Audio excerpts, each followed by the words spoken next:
Welcome in to another episode of the Barnes on Bama podcast. I'm your host, Owen Barnes, and we've got to talk about what happened yesterday. So we're going to break down the Vandy game, and we're going to talk about what went wrong and how Vandy was able to pull off their first upset of a number one team in 10 tries, how Vandy was able to beat Alabama for the first time since the Carter administration. We're going to talk about it. But first, I do have one thing I want to mention. And this is just a programming note for everybody that watches the podcast, listens, and just follows along. We are going to have a special kind of record schedule for this week. So, as normal, the preview of the South Carolina game will come out on Wednesday, as you typically would expect. I'm going to record that on Tuesday, as I normally do. I'm going to have that set to come out on Wednesday. However, for the recap of the South Carolina game, no matter what happens, win or loss, that episode will probably not come out until either very late Sunday or first thing Monday morning. I'm going to be out of town. I'm going to be at my roommate from college's bachelor party. I'm not going to be getting in until Sunday, so that's either going to be that's probably going to be recorded late Sunday night to be released early Monday morning. So if you are looking for the podcast, that's when the podcast is going to come out for next week. And then we do have a special edition also that I'm actually going to record here this afternoon. And then I need some extra time to edit it because we are going to have a special guest talking about a collaboration that's going to be happening with the football team. As I said, that episode will come out on Friday. We talked a little bit about it over the summer, but I'm going to interview one of the guys involved and go through kind of all of that. So if you are interested in all that, please stay tuned. Please, subscribe to the podcast here on YouTube or on whatever your podcast platform of choice is. But let's go ahead and get into the Vandy recap. First off, I just want to mention my name's Owen Barnes. We're going to go through the Vandy recap, and I know I'm going to have a lot of people in the comments probably trying to clown Alabama and clown us for losing, and rightfully so. For anybody that thinks that I came into this game assuming that Alabama was just going to dominate Vandy, go watch my preview, because if you remember when I spoke on last Wednesday and talked about this game, there were two things that I mentioned. And it was that Vandy runs an option-style offense that was very difficult to defend on short week's notice, right? On a week's notice when they have 2 weeks to prepare. And that Diego Pavia is that guy, right? Most people knew him from the New Mexico State win over Auburn, but Pavia is that guy. And he was who you had to pay attention to, right? I specifically mentioned that if you looked at the wins and losses for Vanderbilt, when Pavia ran more than he threw, or equal, right, the same number of rushing attempts as passing attempts, or had more rushing attempts than passing attempts, Vanderbilt typically won the game, right? The way their style works is they want the ball in his hands, they want him making decisions, but typically if he's running the ball more than he's throwing, Vanderbilt is more successful. Partially because they're not behind, they're not having to throw it as much. Just all in all, the team works better when they're able to run first. And if you look at the stats in this game, that's exactly what happened. Pavia made every play that he needed to make. He made all the correct decisions. He did not allow the Alabama defense to get off the field on third downs. And he was the difference maker in this game. If we pull up the stats, his direct stats, he had 16 for 20 passing, perfect, 80%, 252 and 2 touchdowns. And he rushed 20 times. So 20 rushing attempts, 20 passing attempts. Perfectly in line with kind of what I expected if Alabama was going to not have success in this game. I thought that a key to this game was you had to be able to get off the field. So I want to talk about what all went wrong. I think personally it started with a lack of eye discipline, on the defense, right? Anybody that tells you Milroe is the difference in this game just looked at the box score, and I know that for certain, right? If somebody just looks at the box score, you see Milroe's fumble and his interception, and you think Milroe is the difference in this game. He was not, right? The difference in this game was your defense was not able to get off the field on third downs. Your defense did not know how to play an option team. They did not know who the dive man, the pitch man, and the quarterback. They did not know who had those responsibilities, right? That's the keys of playing an option offense. You have to know who has the responsibility for dive, pitch, and quarterback. And at any given moment, I'm not confident that Alabama's defenders could have told you who has who. And it showed on the field, right? It showed on the plays. You would see Vanderbilt running free for somebody, and it wasn't even any sort of trickeration, right? It wasn't even fantastically blocked, but just clearly defenders had their eyes, really lack of eye discipline, really lack of assignment football, and they lost who their man was. You saw the shovel pass, right? All of these things when you're playing an option team are things that you have to, the shovel pass when it originally happened, long third down, cool, maybe they get you the first time. That has to be something you make an adjustment on, right? Hey, we see this formation, we see this, we have to know who has that person. And it just really seemed that, did Alabama make a few changes? It felt like they made slight changes. I really think that they, at minimum, made changes to their cleats. I thought the players were sliding around a little bit in the first half. You saw it with Jalen. You saw it with Ryan. You saw it with some defenders. I thought that the turf was giving them some issues in the first half. In the second half, people seemed a little bit more secure in their footing. So I thought at a minimum that may have changed, or something changed in terms of the field and how they were prepping their cleats. And then in the second half, I also felt like it was a tiny bit better, at least in that first drive. However, it just overall did not feel like Alabama made the changes that you clearly had to make when they saw how Vandy was attacking them, right? Full credit to Vandy. They out-executed Alabama in this game. It was very clear with that, right? When you look at the calls that Vanderbilt made, again, 3rd and long, they go with the shovel pass, perfect play call, right? They end up getting 25 yards, 30 yards. The deep ball that Pavia throws on 4th down to get the touchdown, awesome call, right? Alabama was not expecting that at all. Perfect throw by Pavia. If he underthrows it at all, Alabama's got a defender there. He puts it exactly where his guy can get to it. Perfect throw, perfect catch, touchdown, right? At the end of the day, Vanderbilt played better football than Alabama. It's that simple, right? This is not a situation where you had fluke plays. This is not a situation where, somebody, did something trickeration. People may want to get mad at the referees. This was not a referee game. Were there potential misses? Sure. But it was not the difference in the game, right? Honestly, if you're going to say that a penalty cost Alabama the game, the penalty that cost Alabama the game was the one that was the least subjective of anything that was called. And it's that Alabama, at the beginning of the game, Vanderbilt scores. And we'll talk about that here in a second. So Vanderbilt scores on their first possession. Then the interception we talked about. Jalen Milroe throws a pass to Ryan Williams.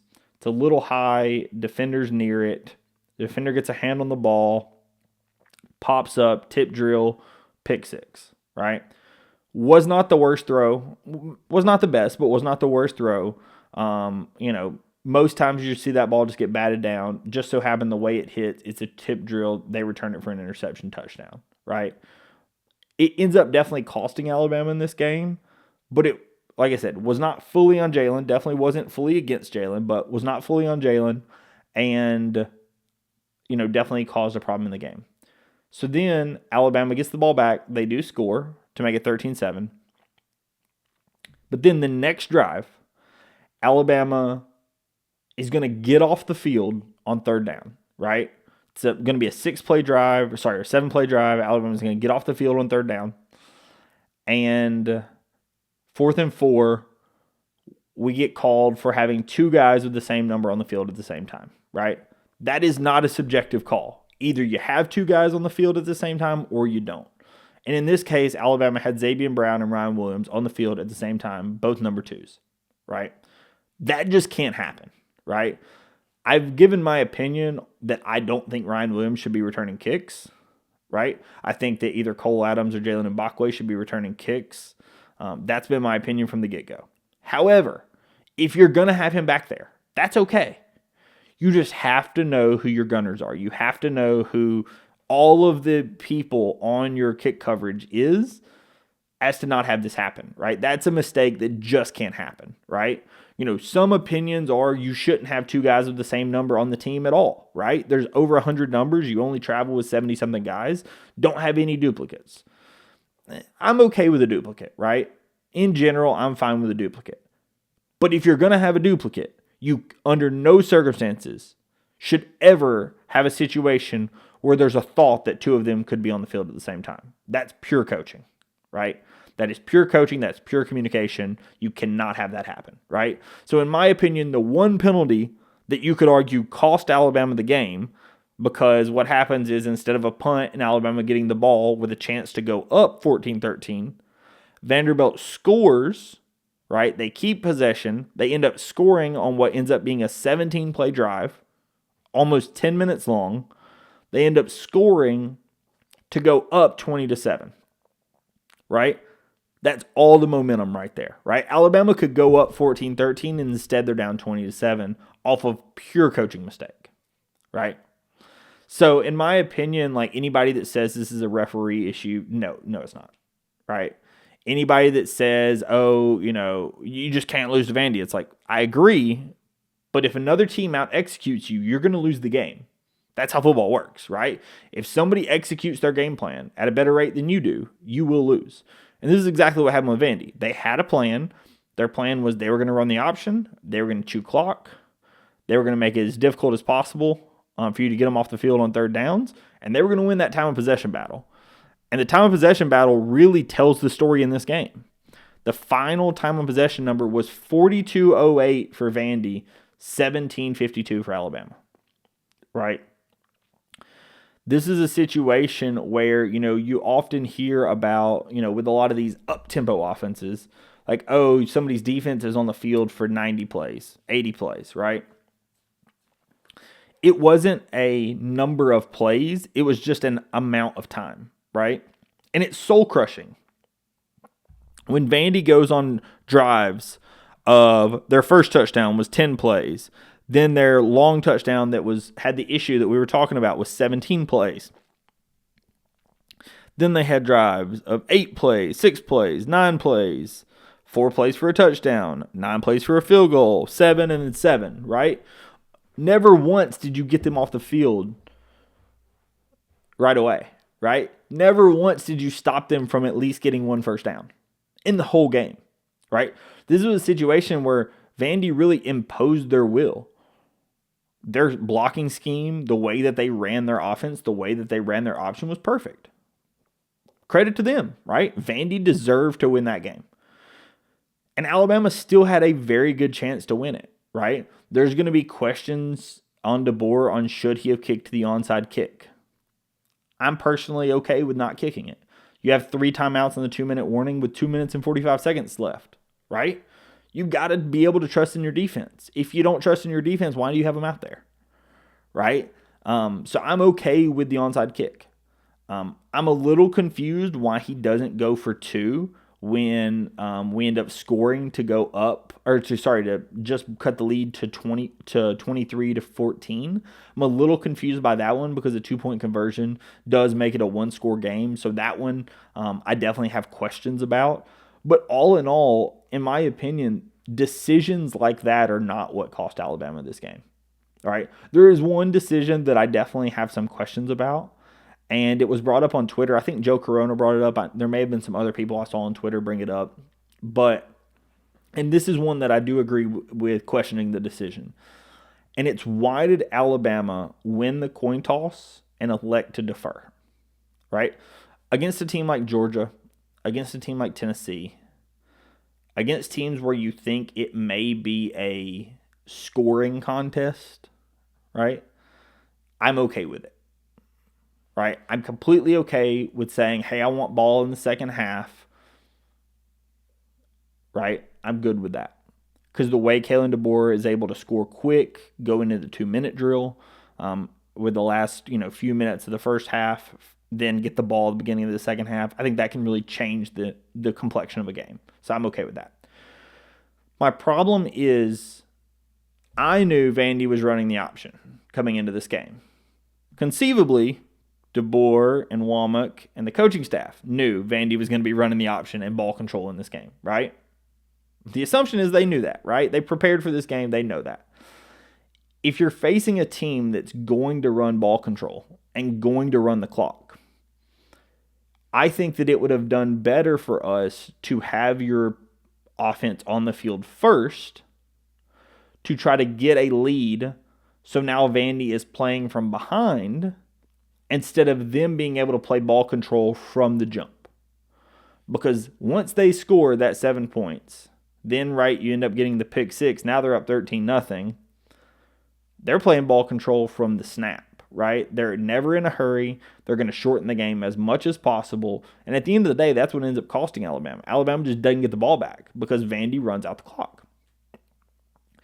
Let's say, you're a pessimist and you say, well, Alabama gets the ball first and we throw the pick six then. Okay. You're still only down 7-0. Right? At that point, you're still only down 7-0. You have a chance to get the ball back and tie it, right? I just really don't like the idea of kicking to a team that you know is going to try to run clock like that, right? In the first two possessions, Vandy runs that Vandy has the ball. They ran 6 minutes and 14 seconds and 9 minutes and 50 seconds off the clock, right? They ran a whole quarter off the clock in two possessions. So it's a standpoint of Vandy. Like I said, we knew Vandy was going to do this, and you just have to get them off the field. And so I think that a way that you could pressure them to a degree is by taking the lead early. So I definitely question, why did we defer? I know in general deferring is something that Saban definitely preferred, and deferring most games makes sense. I just don't think in this one it did. So I do want to talk about the Malachi Moore piece. So a lot of stuff has been mentioned about Malachi Moore. Malachi Moore, when captain of this team, somebody that returned from the Saban team, was named a full season captain, had a temper tantrum, for lack of a better way to say it, because he cares for the team. In my opinion, it's going to be addressed, right? DeBoer, Womack, coaching staff will address this. And I think that anything more than that is kind of crazy, right? He definitely needs to understand that you have to hold your cool, right? If you're a captain of this team, the other players are looking to you. Whether they be players that were on the team last season, whether they be freshmen, whoever they are looking to you. And they are looking to their leader to tell them how to act. And when you throw a temper tantrum and you throw your mouth guard and you lose your cool, it doesn't set the right example, right? For anybody that says, oh, Saban would have kicked him off the team, no, he wouldn't have. There was a fight on the sideline where a player tried to hit a coach and that player still played for Alabama. What are we talking about? No. Right? There were things that happened under Saban's tenure that were objectively worse than what happened with Malachi Moore that still played for the team, right? At the end of the day, it was a passion thing. He didn't hurt anybody. He threw a mouth guard and, kicked a football when he was upset. He let his emotion get the best of him. That's not removing from the team worthy. Anybody that says that doesn't know what they're talking about. It needs to be addressed, of course. That should be something that's handled internally, and then that should be it, right? At the end of the day, you do something like that because you care, and I understand that, but you still have to be better, right? That's all I'm going to say on it. I don't think that it's something that warrants the reaction that some people are giving it, but just wanted to address it. The other thing I want to address that may be the dumbest thing I've ever heard of is people mad at what DeBoer's wearing. I'm going to say this one time and one time only. I know I've mentioned it before. Anyone who thinks that there is a problem with what your coach is wearing does not deserve to speak. End of discussion. At the end of the day, their ability to coach is not impacted in any way by what they're wearing. I don't care if he wears his underwear on his head. If that's what he wants to wear to coach, let him. I don't care. I really don't care, right? At the end of the day, if the coach wants to wear a t-shirt, if the coach wants to wear a hoodie, if the coach wants to wear a tank top, Shoot, look at Biff Poggi, the head coach at Charlotte. If you want to wear a cutoff sweatshirt, do it. I don't care. I could absolutely care less what he's wearing on the sideline. And anyone that thinks they care what he's wearing on the sideline, I don't care what you think. Because that is the most asinine comment that you could make is, oh, look at what Saban was wearing on the sideline versus look at what DeBoer's. Who cares? Saban's a coach. DeBoer's a coach. They have different philosophies. They don't have to wear the same thing on the sideline. That doesn't mean anything. That doesn't mean absolutely anything, right? Coaches can wear whatever they want on the sideline. I have no problem. I do not care. And in my opinion, anyone that does shouldn't have an opinion. Because at the end of the day, he's the coach. If he wants to wear something, he can wear it. That's how that works. Right? Done. So, like I said, I definitely think that there's questions you can have for the coaching staff. Like, why weren't changes made, on the defensive line? Why weren't changes made to the people who had the pitch, dive, and quarterback in terms of the option game?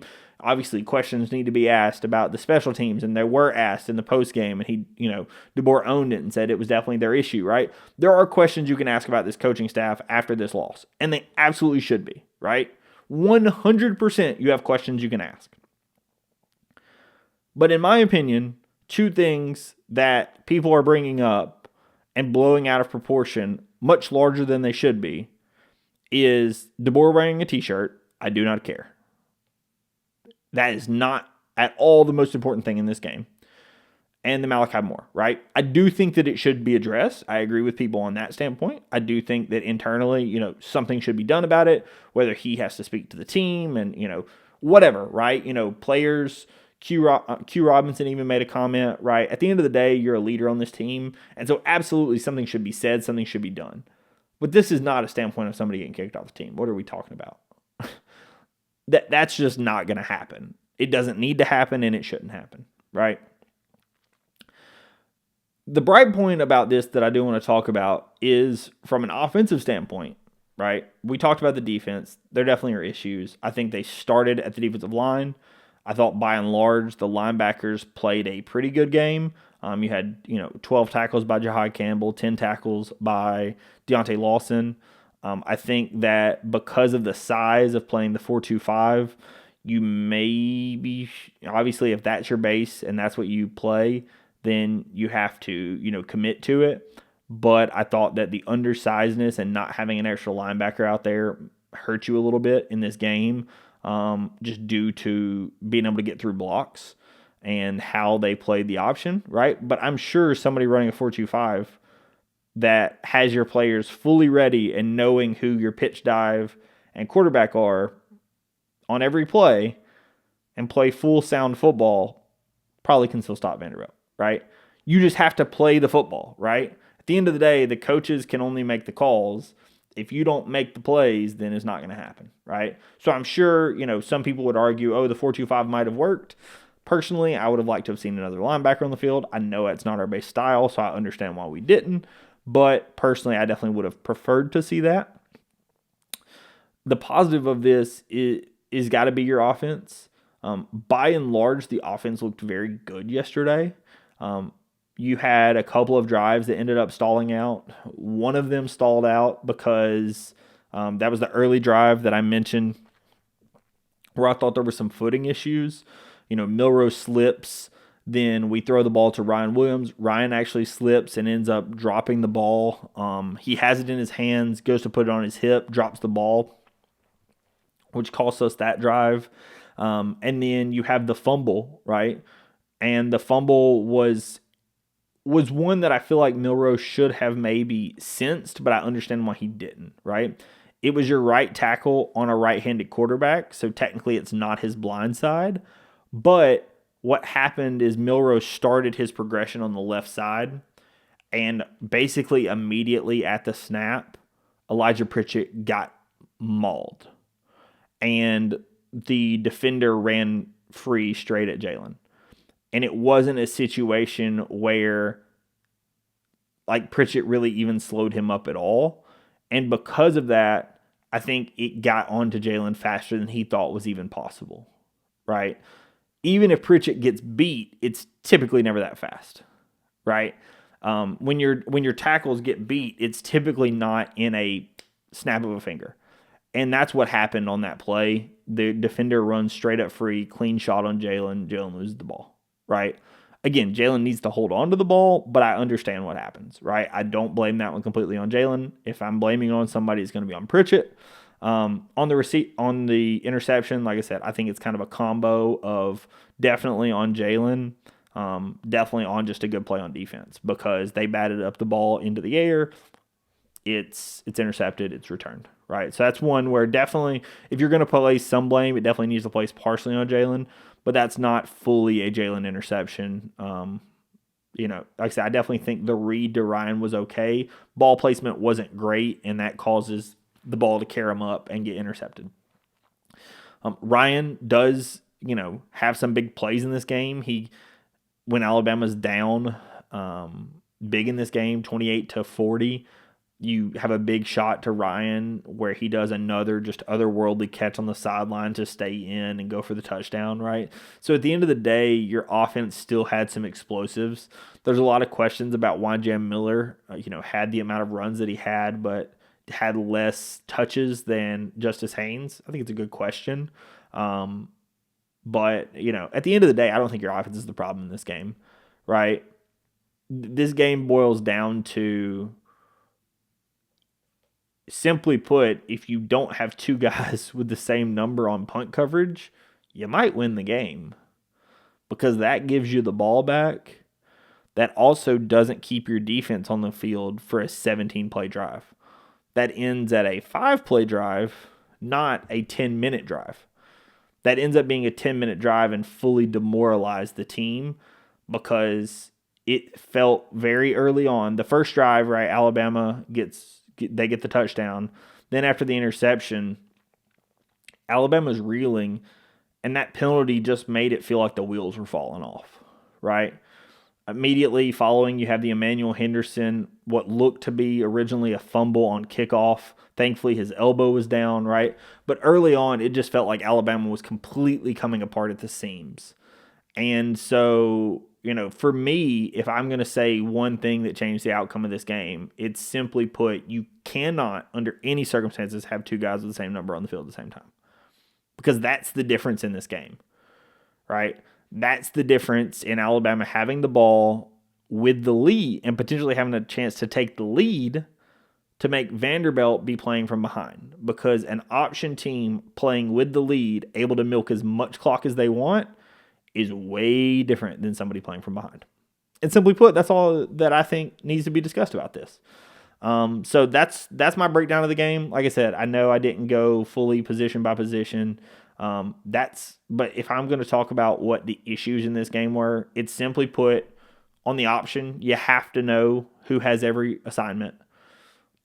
DeBoer, I don't care that he's wearing a t-shirt. Malachi, I do care that he's acting like that. I think that needs to be addressed. But anybody saying he needs to be kicked off the team is an idiot. And then, by and large, I think that the mistakes on offense were reasonable, right? You were 3 of 6 on third down. An absolute ballsy call by DeBoer and Nick Sheridan on the 4th and 1 to, do a reverse toss to Ryan Williams for the touchdown, right? Balls of steel. If that play doesn't work, you look like an idiot, right? So there were absolutely moments in this game where I thought that the offense was fine, right? The offense just didn't get the ball back. Simply put, your defense held your offense out to dry in this game, and it was the difference in the game. So that's what I want to talk about. Like I said, we do have the different schedule for this week. So if you are interested, there will be the South Carolina preview coming out on Wednesday. Then the recap for South Carolina will come out probably early Monday morning. And then the special episode that I'm going to record later tonight will be coming out next Friday. So if you are interested, please go ahead and subscribe to the channel. I would appreciate it. Thank you so much, everyone, for watching, and I'll catch you in the next episode. Peace.